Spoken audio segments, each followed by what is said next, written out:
Welcome to the Unpublic with Citizen Stewart. We are here with a great conversation for you today with Haley Taylor Schlitz, who is young, gifted, and Black. She is someone who came to my attention through the Eight Black Hands podcast.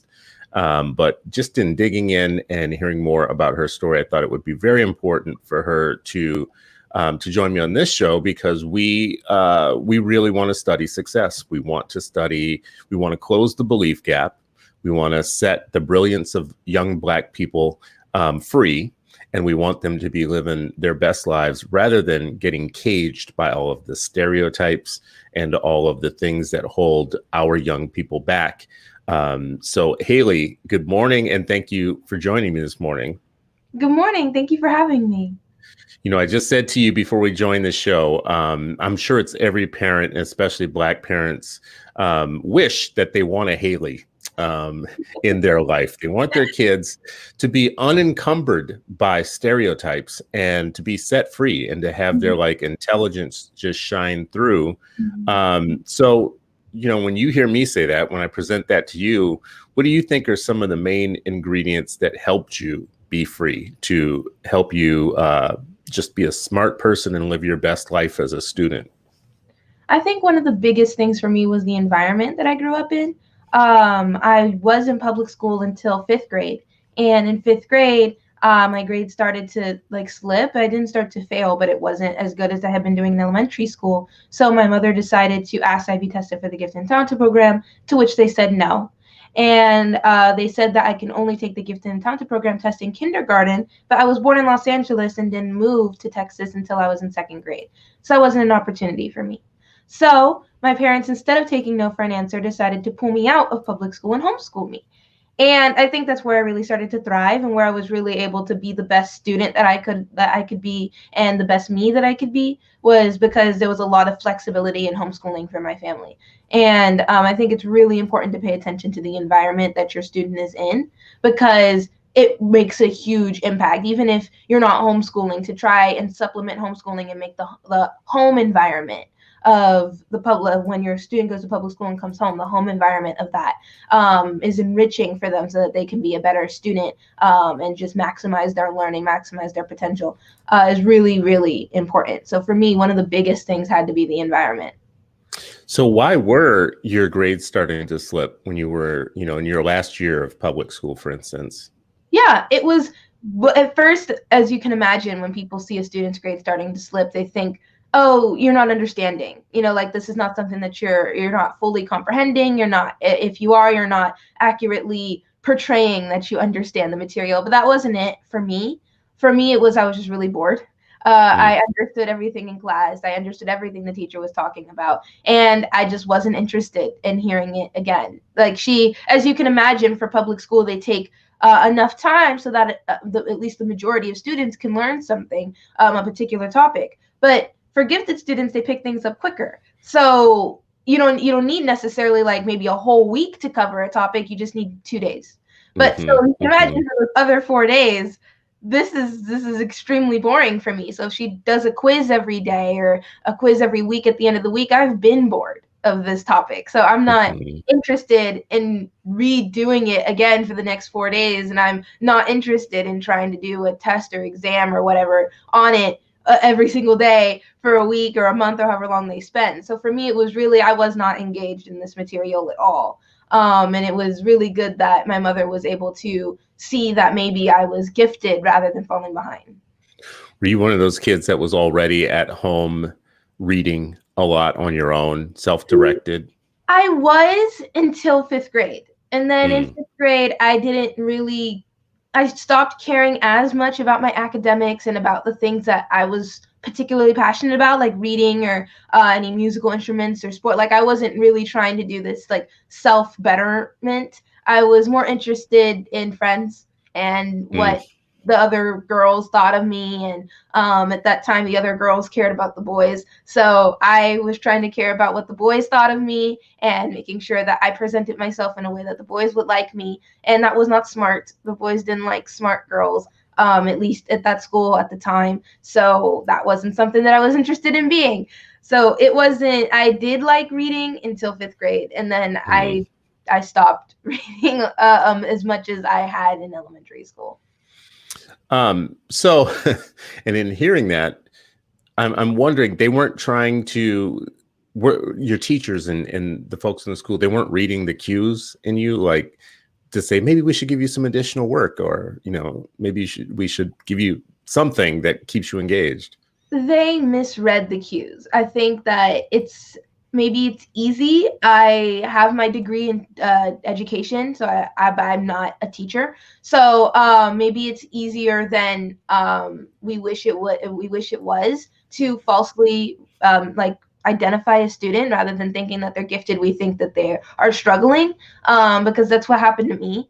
The teachers kind of noticed that I wasn't doing great. I don't know how you don't notice that a student's not doing great in your class, but they didn't really care. They had I was number 31 because my last name is at the end of the alphabet. So I was number 31 in the class. So there were 30 other students that they were worrying about.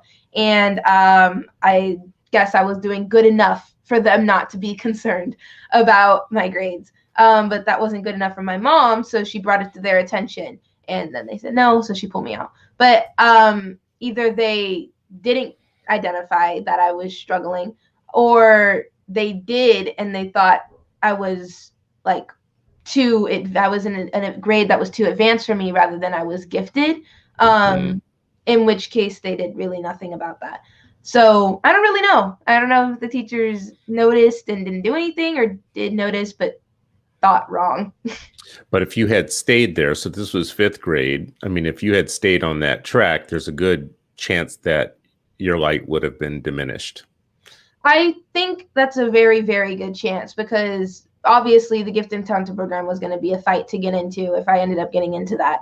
And skipping as many grades as I did in homeschooling would have been extraordinarily difficult or near impossible in public school. Everything from the STAR test or TAX test that I would have had to take to prove that I can be 12 years old and in 11th grade, to having to deal with the teachers and the students that would have been a result of skipping that many grades. I don't think it either would have not been possible or very, very difficult for me to achieve what I've achieved thanks to homeschooling.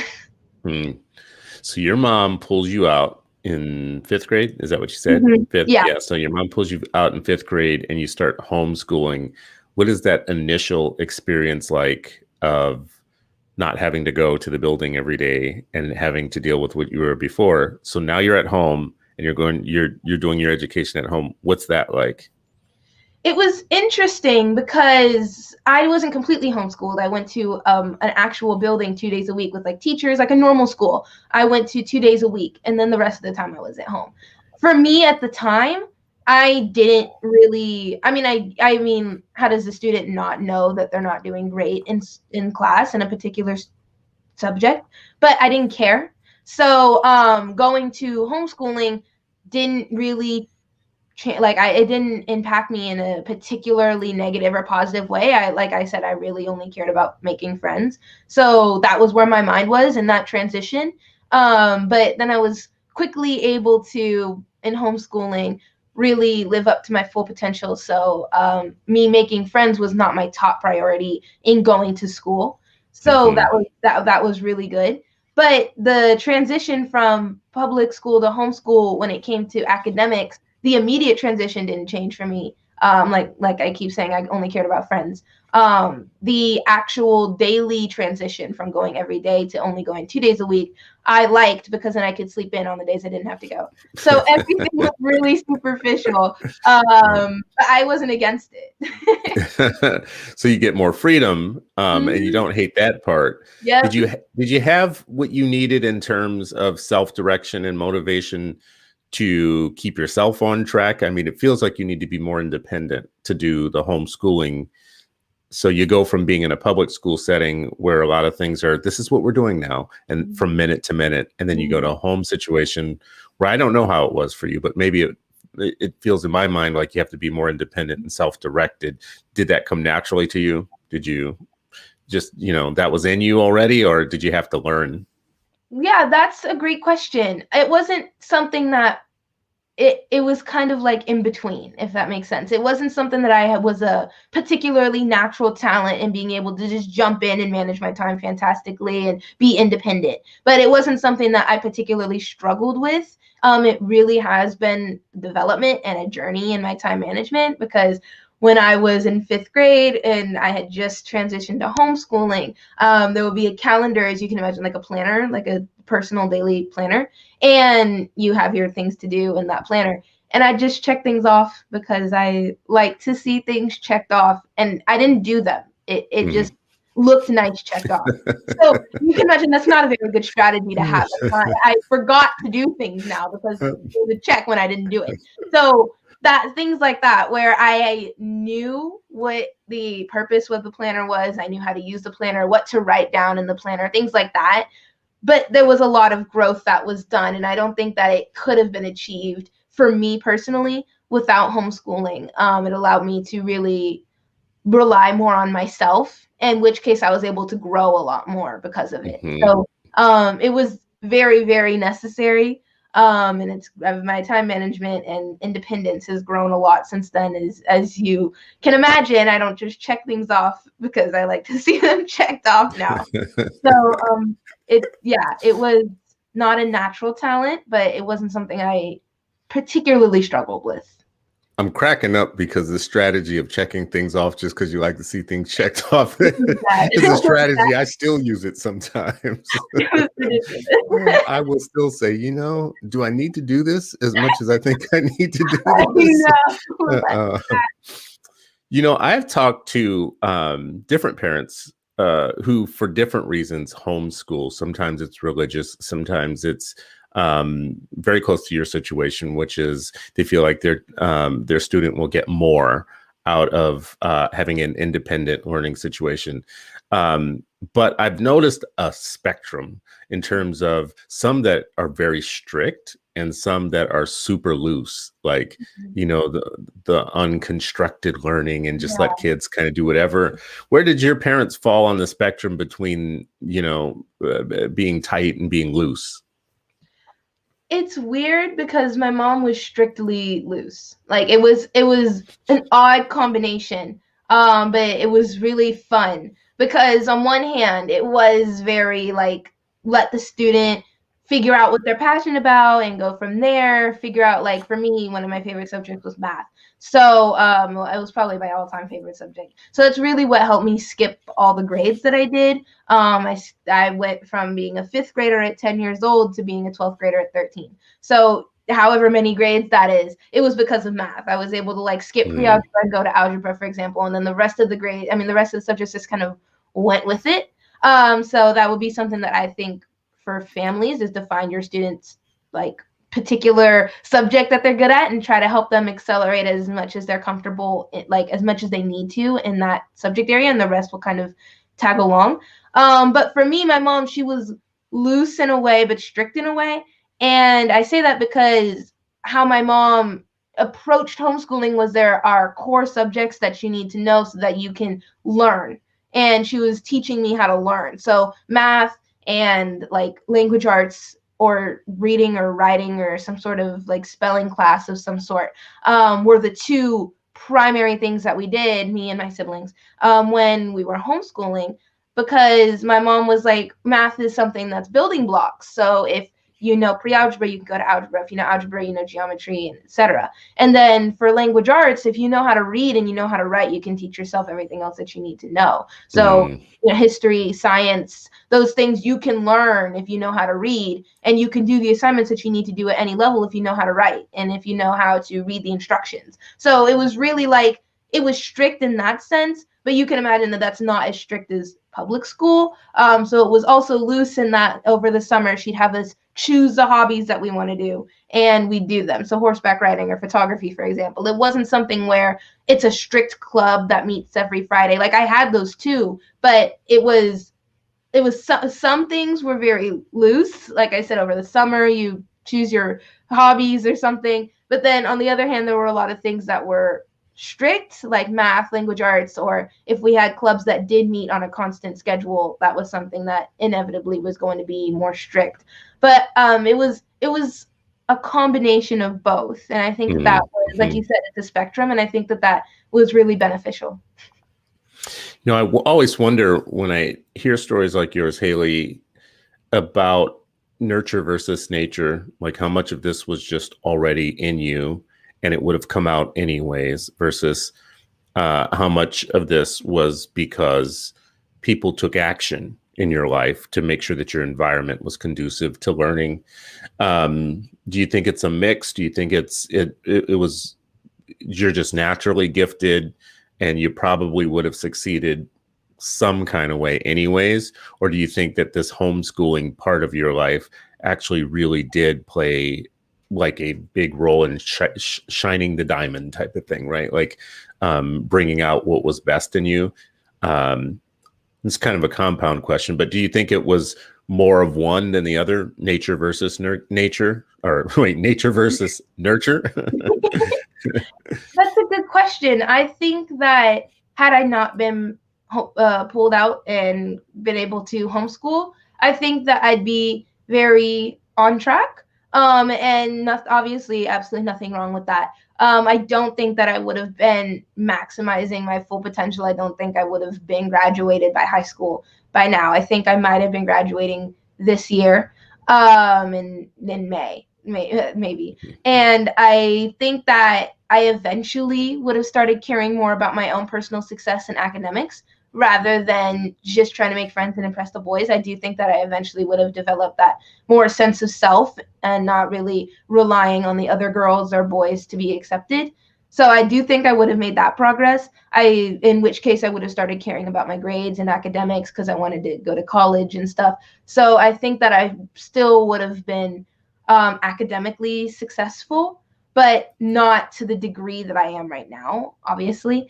And I think that I still probably would have been bored in classes, but I don't think it would have been terrible because I'd find ways to get myself engaged and interested. I think I would have grown to know myself, but I don't think I'd be where I am right now. I think it's very split down the middle. So this, extreme success that you've had, I mean, where you graduated, I mean, for people listening, I mean, you graduated at 13.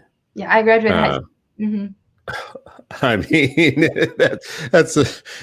I mean, it floors me just to hear it and just to think about that. And of course, again, as I said at the top of the show, I'm sure most parents, definitely I was this way as a parent with my oldest, want to hear a story like that and think that's, there's some portion of it that's in all of our kids, all of our youth. Mm-hmm.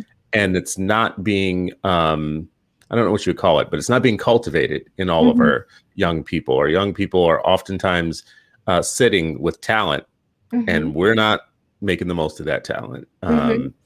Do you think so? And this is kind of a hard question, I think, for you to guess about, but it is a guess. When you think about some of the people that were in the class with you before you left school, do you think that there were other Haleys around in those classes or in those schools who stayed, who could have possibly benefited from the same thing that you did, being put into a homeschooling environment? That's a fantastic question. Absolutely. There are several people that I can name off the top of my head that I personally would have thought that they would do better in homeschooling or an environment that's more tailored to them, rather than being in the public school environment. I think that public school does a lot of things fantastically, but one of the things that it is known to struggle with is the problem of bullying, and all these social peer pressures. Things like that is not something that it's fantastic at filtering out or regulating. And there's so many students, and that's really difficult to do. And in a homeschool environment, it's minimized, but as you can imagine, I don't know if it's ever completely eliminated. But public school in particular, because you spend so much time with the people that you're in class with, a lot more time than you would if you were homeschooling, it plays a huge role in your life. Of the people's opinions that you're spending like 40 hours a week with, it matters a lot. And what they think of you, what you do if you embarrass yourself in front of these other people, you're hearing about this 40 hours a week. Unlike in homeschooling, if you answer a question wrong and you're supposed to be the smart student, or you mess up a play and you're supposed to be the athlete, it's you only have to deal with it 2 days a week from these peers. And if you see them on social media, the beauty of social media is you can disconnect from that if you, Yeah. if you really have to. But with if in person at public school, it's not something that you can just disconnect from, because obviously you have to go to school. So I do think that there are a lot of students that could really benefit from being in an environment that's more tailored to them, not only socially but academically as well. Being able to be at a level that keeps them engaged and interested but not frustrated is a very fine line, as you can imagine. But it's not hard to walk it. It's not hard to find it. Now, being consistently on it will be difficult, and sometimes you'll be in a subject or a material that it's too challenging and you're getting frustrated, or in a topic that this is incredibly boring, I don't find this interesting or engaging at all, and it's hard to stay on that line. But in homeschooling, it's much easier to see the line. And I think that because homeschooling makes seeing that line easier, a lot of people would benefit from it. And obviously not everybody can do it, and there are ways to make public school more like homeschool so that you maximize your public school experience. But yeah, to answer your question, there are a lot of students that I think would very much have benefited from doing what I did. When you think about that there would be ways to make public schooling more like homeschooling, how? I mean, like, how would you see ways where, yeah, like how, I guess is the question. So, there are two ways that I think of immediately. The first way being the homeschool mindset, and this is something my mom and I talk about in our book. And it's really, you don't have to homeschool to have the homeschool mindset, obviously. Hence why I used to answer this question. The homeschool mindset is taking every opportunity as a learning opportunity. And that's not something you need to be homeschooling to do. For example, if you go to the store for like a back to school, like shopping or something like that, asking your student which one's the better deal to see if they know percents. That's something where not every parent would necessarily take their kid to school to teach them, take their kid to Target to teach them percents, but to see that opportunity, to be able to identify it, and then on top of that, to execute it and like take that opportunity to test their knowledge on percents, that's something that's a homeschool mindset. So every opportunity that you can think of, family trip, that's an opportunity to learn. My family and I went to Spain, and that's a vacation, but nonetheless, every single day I had a Spanish lesson so that I could improve on my Spanish. It was something where, and at first it might sound like, oh my gosh, like, do you ever get a break or something? But like, and somebody had said this, and when I was having a different conversation, I really liked it. It was like, I'm a learner of life or something. It's constantly learning, and that's not a bad thing. And it's not something to, like, and as you do it more, it's not something that you realize you don't really want a break from learning, because number one, you're constantly learning. When you go to Spain, you're learning how to navigate Spain. Even if you're not taking classes in Spanish, they primarily speak Spanish there, and to be able to communicate with the people there, order food or get directions, you're going to have to learn how to communicate with the people and the culture that you went to go and visit. So you're constantly learning anyway. It's not something that you can stop. And that's such a good point. That's like a great point. So that's really one of the ways that I think that public school can become more like homeschool in the individualizing academics. And in that, I think that if you have a homeschool mindset, you'll discover your students' passions, and being able to like execute on that and make sure that you find, like, if a student is particularly good at or interested in science, to really like supplement that, get them maybe science books, take them to a science like summer camp or something. You don't have to be homeschooled to do those things. And I hear a lot of my peers talking about on social media how they don't feel like school is very applicable to life or to them. And I have a response to them for that. But for teachers and parents, to try and help correct that and make them feel like school is more applicable and more engaging, to find their passion, find what they're interested in, and really help them grow in that area, they'll appreciate school a lot more. So I think those are the two ways that public school can become like more like homeschool, because homeschool does that really well. What's your response to those students who say, listen, this isn't, school is not real life. It's not applicable to my life?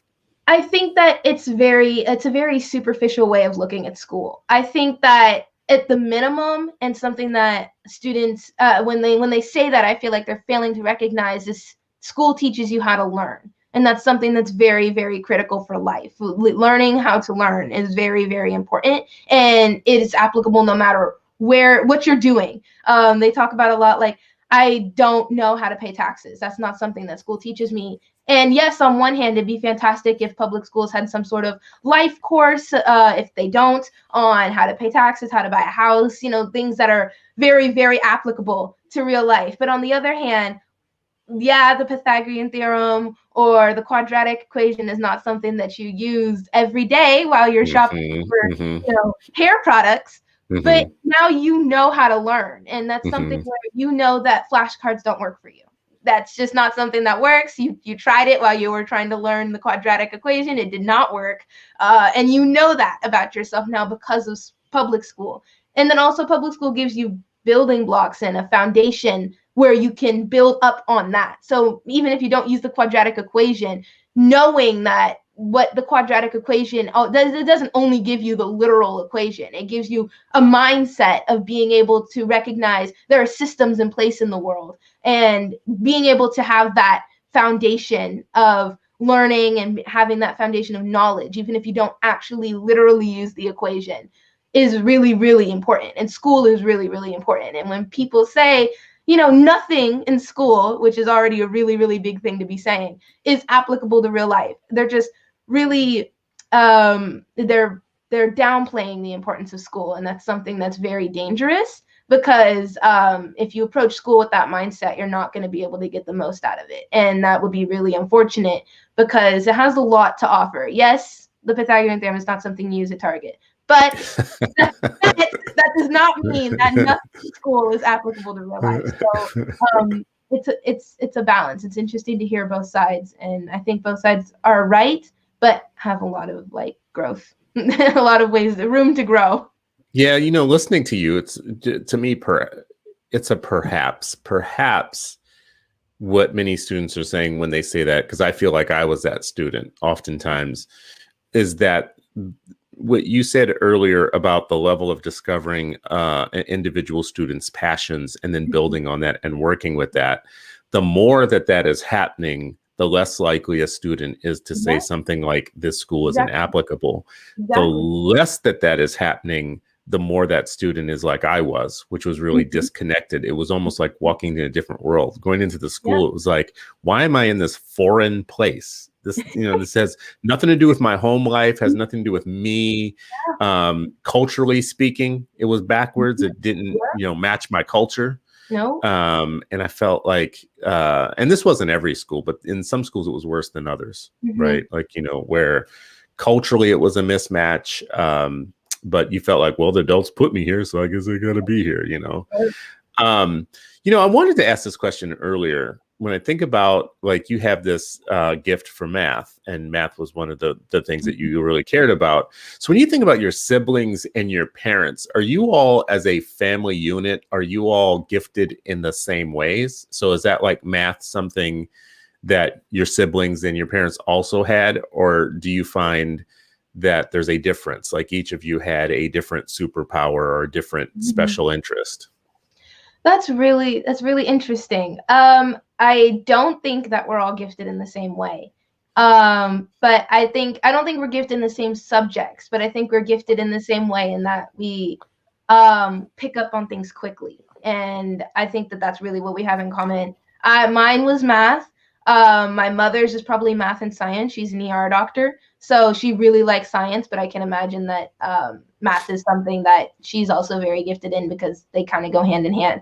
My dad, on the other hand, is kind of the polar opposite of my mom, and is really, really into history. So, and politics and social cultures. So that's his area of expertise. His gift is being able to read people. He's extroverted. So those are his strengths. And then my brother, he hates math, actually. So the opposite of me, I love math. My brother really likes science. So I guess he kind of follows my mom in that. But he's really good at visual things like video editing and animating. So I guess not as typical of a subject, but that's his biggest area of expertise. And my little sister is very good at languages, so picking up on like she's learning Amharic right now, she's learning Spanish, so she is very good in languages, and communication skills are very good. She's a social butterfly, so I guess those go hand in hand in a way. So I think we're gifted in the same way, in that we pick up on things quickly in the subjects that we are gifted in. So it's similar but different.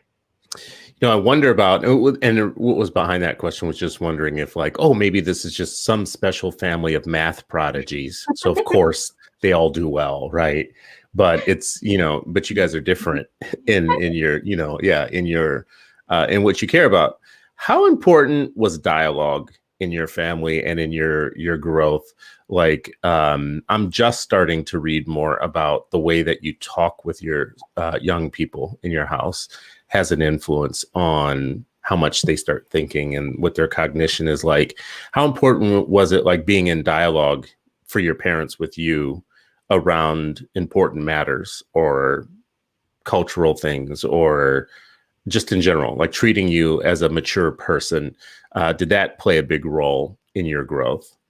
It did, honestly, and it played a bigger role when I started homeschooling. As you can imagine, I went from being 40 hours a week around all these other students and teachers, and not that much time around my parents, to being 5-6 days a week around my parents and being at home rather than being at school. So communication was very, very important, particularly in homeschooling, because that's obviously what we relied on to be able to understand each other. So my mom in particular really, really focuses on communication and making sure that she understands the other person as much as possible, and they understand her as much as possible. So when we were doing particular subjects, if we didn't understand something, she would spend hours talking to us about it, make sure that we understood.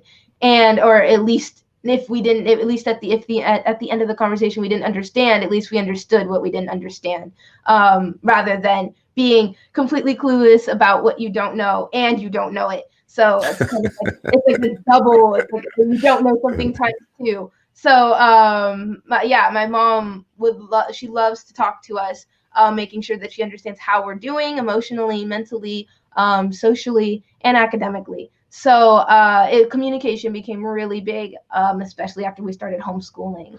During public school, communication, I mean, for her, I can imagine, mattered a lot. You want to talk to and understand your kid. But for me, I didn't. I was like, I don't know, school went fine. It's fine. So it wasn't a huge thing for me when I was in public school. I think mostly because my communication, I valued it more in the people that I spent more time with, which was the students in my class and the teachers. But my parents less so. But now, as you can tell, I like to talk a lot. So I value communication with my parents much more after I started homeschooling.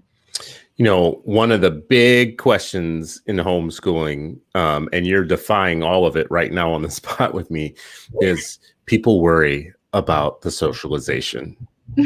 Oh my God, how will my kids be socialized? Yeah. And I usually have an answer for that in some ways, especially now that, we've had our kids home for a year now. And we have 3 at home, is that, the socialization in regular public schools isn't always positive socialization. That's one answer that I have. Sometimes it's negative socialization. But what do you say to those parents who would really be worried about, like, homeschooling makes your kids socially different than everybody else in the world and they won't be socialized? Mm-hmm. On top of what you said, I have 2 particular responses to when people ask, what about socialization? The first one being, I feel like homeschool gave me a better social experience than what public school gave me. And I say that because in public school, it's very hierarchical. As you can imagine, the teacher in the classroom is the one in charge, is the one with the power and the responsibility. And the students are there to listen to instructions and do them. And that's it. That's the relationship between students and teachers, mostly, usually, typically.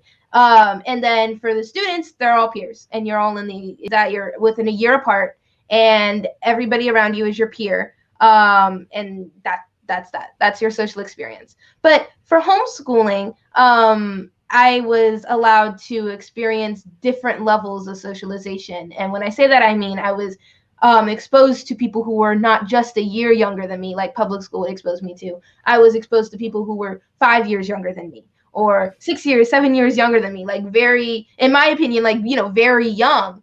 They were my peers. And people who were a lot older than me, 8 years older than me, 10 years older than me. There was a girl who was like 30 years older than me in one of my classes, and she was my peer. Not everybody in public school. Well, in public school, the people who are older than you, like the teacher, for example, people who are 30 years older than you are typically the people who are in charge. And the people who are 30 years younger are typically the people who are following the directions. But homeschooling allowed me the opportunity to be in an environment where somebody who was 30 years older than me was my peer. And somebody who was 10 years older than me, I was like hierarchically above. Like maybe I was in a higher year in school, or I was the one in charge of navigating the classroom. And it was a social experience that you really can't get in public school. And public school socialization has its benefits, and it has its drawbacks. And that's one of them, in my opinion, is I was being, because the real world is not going to work where you're only exposed to people within a year of your age, and those people within a year of your age are going to be on the exact same social level as you, and people who are older than you are going to be in charge. That's not real life. Like real life, obviously you can have somebody who's your exact same age who's your boss, and you're going to have to know that you can't treat them as your peer because they're your boss. So I mean, to be able to be exposed to navigating those kinds of relationships at a young age, like when my peers say, oh, school doesn't, give you this anything applicable to real life. That's something that in this regard, I can agree with them. The social experience is not realistic at all. It's good that you're exposed to people your age and have that socialization and being able to make friends. The opportunity to engage with other people is good, but it's not like real life at all, that social experience. And homeschooling allowed me the social experience that was closer to real life than public school. So in that, to the first response to what about socialization is, well, my socialization, in my opinion, was a better experience than what public school could have given me. And then on the other hand, another response that I have is the public school socialization isn't even necessarily that great. Like the only reason why you're socializing with these people in particular, is because you guys live within a certain distance from the building and you were born in a certain year. Like, it's completely arbitrary. You didn't take a personality test and you're paired with people who you're most likely to be friends for life with. That's not how that worked. You just went to the same classroom and by like class name or something. Like, it's utterly arbitrary, and that's fine, because conducting some personality test, I mean, that's a lot. Like, it's fine, but don't overvalue what the public school is giving you. The public school is giving you kids who live around you, who are generally your same age, and are also at the end of the alphabet. That's the group. That is such a good point. That's an amazing point. And it's not necessarily, like you said at the beginning, going to be a positive social experience for you. There's no reason for you to expect that it's going to be nobody promised you that. And there's no way, like, they didn't even try to pretend that they were promising you that. There's the socialization it's not science. There was no thought that was put into these students and who they would be best matched with. So those are typically my responses. Like, number one, my social experience was great. And number two, what makes you think that social experience is the best one that you could have gotten? It's not necessarily the best one. Well, it's such the norm that I don't think we question it. Yeah, exactly. Like when you say, well, it's arbitrary, I think it's such the norm. It's just what happens that most people wouldn't question and be like, you guys do know that this is kind of arbitrary, right? like you're not all born in the same age band. And I think you have certain types of education, like Montessori education, for instance, which really challenges that thing about everybody has to be the same age in the same grade at the same time. I saw a school in Oakland. I sat in once on a math class, an Afrocentric private school in Oakland. and I'm in the math class, and the age span was large. That was one of the first things that I recognized, was that it was maybe like 4 or 5 grades. But there was a real culture of everybody helping each other understand these complex math concepts. And you had a younger person, in some cases, that would be showing an older person, like, oh no, this is how you do it or whatnot. And I thought, wow, we have to really rethink this education thing. So one more thing on the socialization, though, there's this, because when we talk about the norm, what the norm honestly is, do you miss out in your situation, in your experience pathway, on the age-based milestones like prom, junior prom, senior prom? I can't think of any off the top of my head, but maybe like homecoming and these things that are just like considered, if you watch 10 movies on school life, you're going to hit those things. You missed out on those?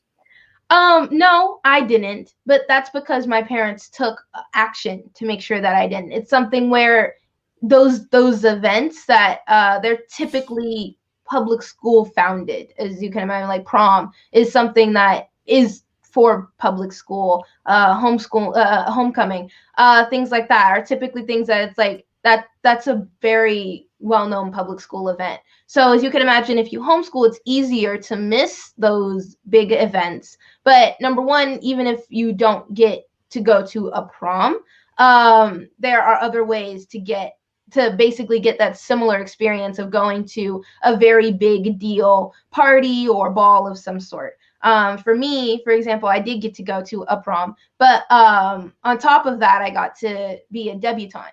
So being like revealed to society or whatever, however you want to phrase that. And I personally liked that more than the prom because it was about me.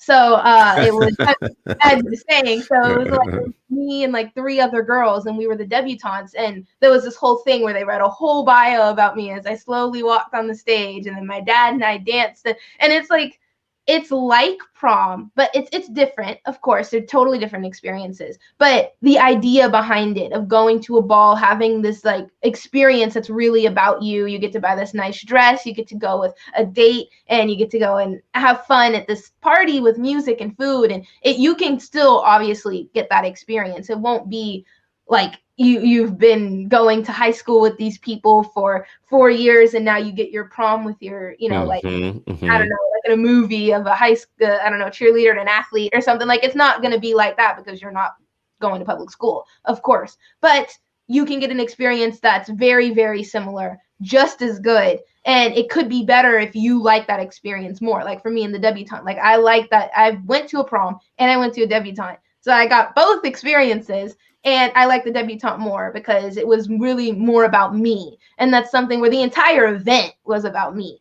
Prom is about you at home. Like you're getting ready, and you get your date, you get to meet them, and you guys go and you get maybe to eat after. Like it's about you in your bubble, in your life, but prom isn't about you. Like when you go to prom, if you're a prom queen or king or something, I guess maybe it's a little bit more about you at that point. But for most people, prom is it's not really about you. But for the debutante, for example, it's about you. It's about you and like 3 other people. And you guys get presented to society, this whole bio, this whole like party, all this good food. It's like there were like 200 people, the entire, like all the tables were filled. It's an experience. And they're different experiences, and both are really fun, very fantastic. But for homeschooling, it's easier to miss those things because there's no particular, if you do what I did, where I went to an actual building 2 days a week, they did have homeschool proms.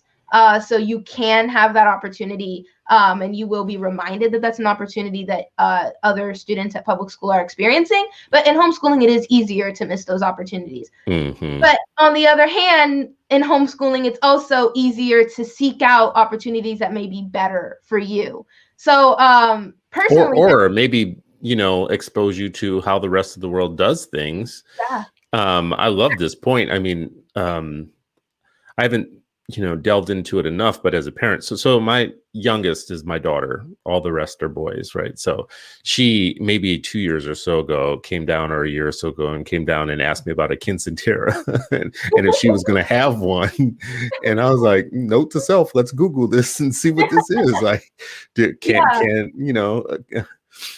can my biracial child have a quinceanera? I don't know if it was like something like a bar mitzvah, or there's Hebrew school in some cultures. There's Saturday school in the Chinese culture. There's Koreans have certain things that are rites of passage. But it came to a point with my own kid, starting with my oldest and others, though, where I just questioned, why can't they have any of those things like that?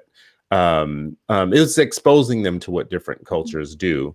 Because in some ways, I felt like I have a very Americanized culture in that we don't have the same rites of passages. Yeah. So I think the prom and those things fill in for the majority masses that don't have their own cultural practices, like a debutante ball or a bar mitzvah or a quinceanera, whatever.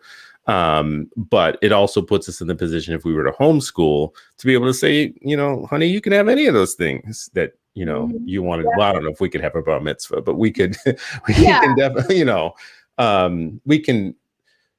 I guess that's what I'm getting out of this is, if you homeschool, you can construct a wide world of opportunities for your kids that they may not get in school. I do know for lots of parents, the traditional thing that we did as parents is the thing that you think your kids are going to miss out on if you homeschool. And I think you just did a very brilliant job of being able to challenge that. Like, listen, those aren't, first of all, those aren't all great. Yeah, exactly. And as you're saying it back to me, I'm like thinking, oh yeah, those weren't that fun, to be very real with you. They weren't about me. They were about the social group and about like, kind of fronting in some ways, like, look at me trying to get attention. So I think that's very interesting. So you graduate at 13, and then what happens after that? I graduated, at 13, and the first step after that was for me to go to my local community college. That was a nice exposure, a nice transition and introduction to college level courses. That was one of my mom's apprehensions was, okay, you're 13 and you did really well and could handle all of the high school stuff that you just did, but college is different from high school. So are you ready basically for this? And instead of being like, I don't think you're ready, so I'm going to hold you back and you'll just take a gap year or something, she decided to expose me to college courses and see if how I could handle it and how I managed all of it. So that was my local community college where I got all my core classes done. And then I transferred to Texas Women's University. But the first step after graduating was being exposed to college courses at my local community college. In person? Yes, in person. So you're sitting, this is one of the first experiences, I guess, you're sitting with older people in a classroom and you're holding your own. Yeah, it was one of the first experiences where I was sitting in a class with people much older than me. But in homeschooling, when I had skipped as many grades as I did, I was 12 years old, but I was taking classes with people who were 17 and 18 years old. So I was exposed to students who were older than me. But when I went to college, there was a student, who may have been 35 and I'm 13. So it was the biggest age gap I had ever been exposed to was in undergrad, but I had been previously exposed to people who were much older than me, just not that much older than me. So, but it was my first experience with that big of an age gap.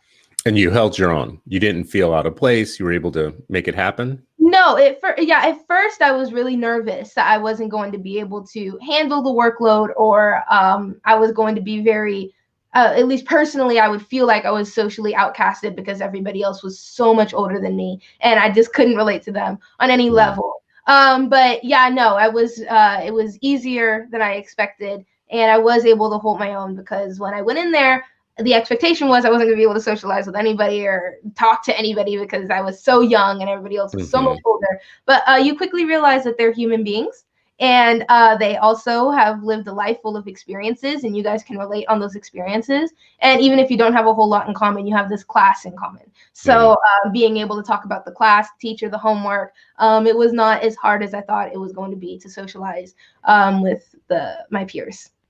And I imagine at that point, you're so bright and you're so like talented and already feeling confidence about the work that you have, but still at that level, there are other students who are in that class who are struggling themselves. Community colleges oftentimes have lots of people that are remediating their first year or whatnot. Did you encounter kind of like the situation where this work was easy for you or easy enough for you, but people around you still were struggling with it?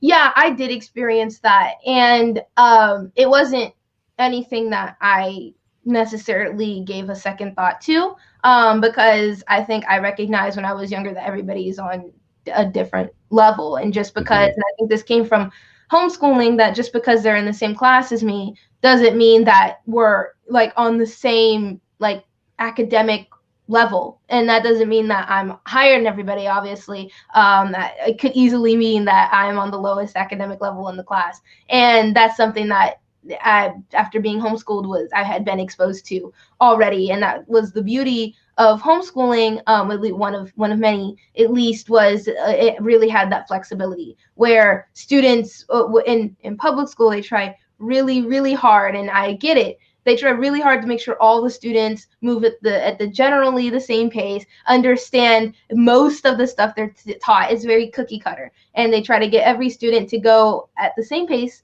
and graduate at the same time, and ideally go to college. And that's the goal, and that's a good goal. But as you can imagine, it could be better. So homeschooling, it's not like that. Obviously, it's not like that. So there are students. I had already been exposed to students who were in my class who are much higher academically than I had been in high school and in college. And then there had been students where I was the advanced one, and I understood things quicker or in more depth than the other students did.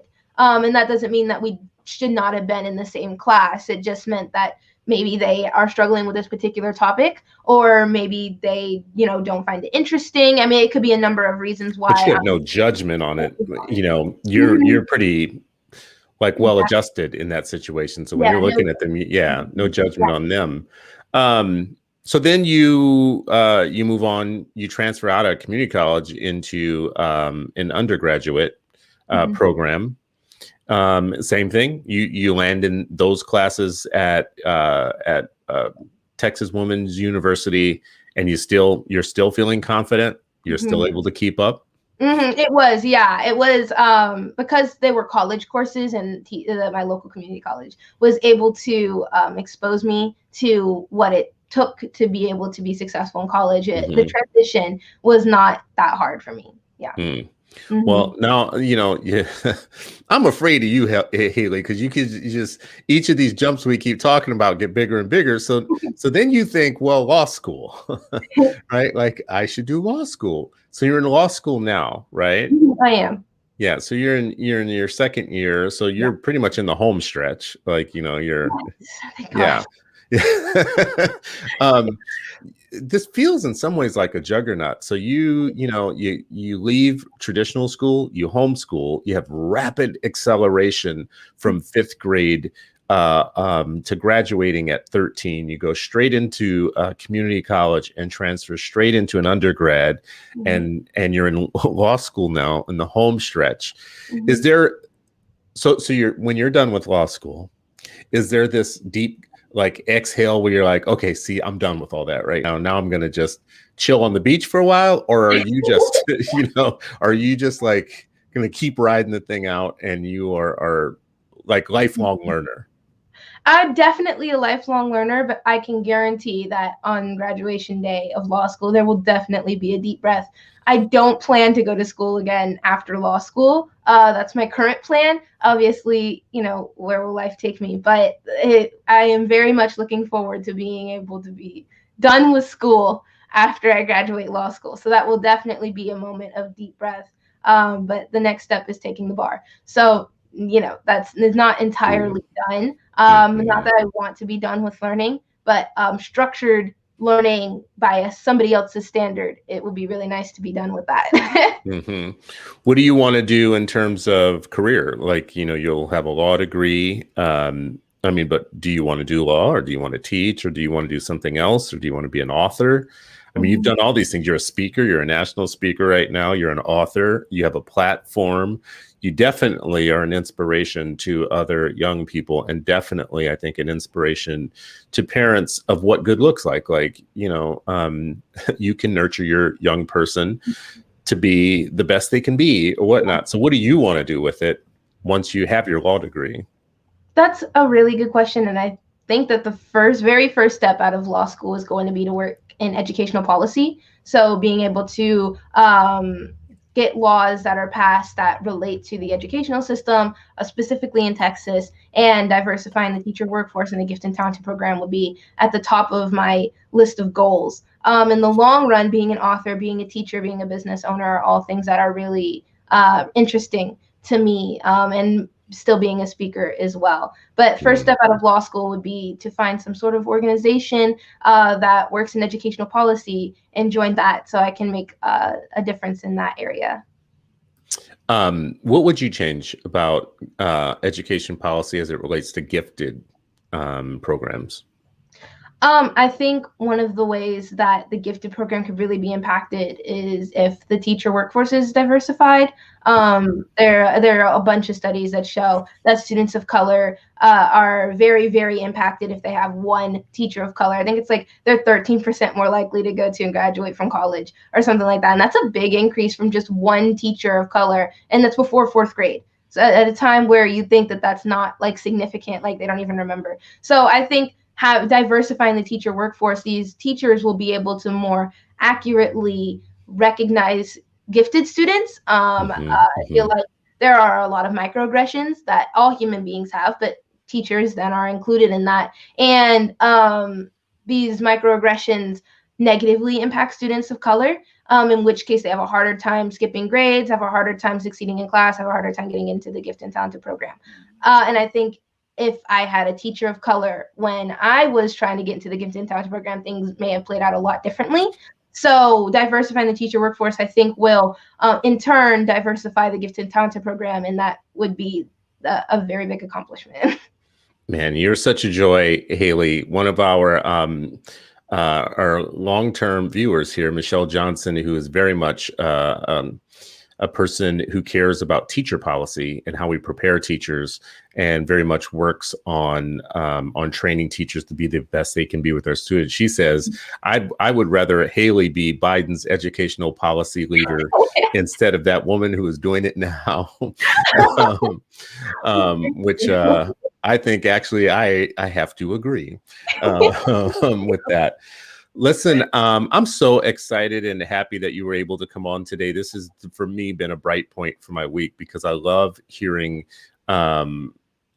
just your voice in this. I think is very much needed, period. You have a bright, sharp voice. You understand things in ways that I think everybody needs to hear this message. They need to hear that what's possible. And you're that example. Like, so Haley is our example this week of, I've said it 3 times now.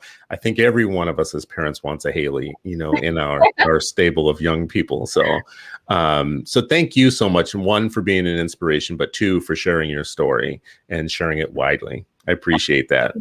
Thank you for having me. For everybody watching, you can find Haley at HaleyTaylorSchlitz.com, which is her website. On that website, you will find out more about her bio, her background, her speaking, and the engagements that she does nationally. She is a national leader and a voice to be reckoned with, so I would suggest that all of you go and find out more about Haley. Haley, hopefully we can have you back again to talk about to continue the conversation. I think there are going to be more questions out of this one than many of the conversations I have. So thank you so much. And everybody who watched today, thank you for giving us an hour on Tuesdays and Thursdays for the Unpublic. We also do a Friday show, which is Freedom Friday, that connects Black history to our current educational situations. So please join us on Tuesdays, Thursdays, and Fridays for the Unpublic. Thank you so much.